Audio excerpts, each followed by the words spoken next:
সবাইকে অনুরোধ করে বলা হচ্ছে এখানে যে লীলার মাধ্যমে কীর্তন হচ্ছে এবং অভিনয়ের মাধ্যমে যা দেখাচ্ছে, বাড়িতে বসে থাকলে মাইকে কিছুই বোঝা যাবে না।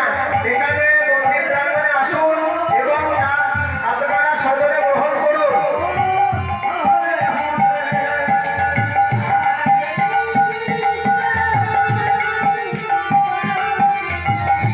জয় জয় জয় গৌর হরি। সকল কৃষ্ণ ভক্ত, গৌর ভক্ত এবং আমার সদগুরু বৈষ্ণব সকলের ঋষিপাদ পথে জানায় আমার ভক্তিপূর্ণ প্রণাম।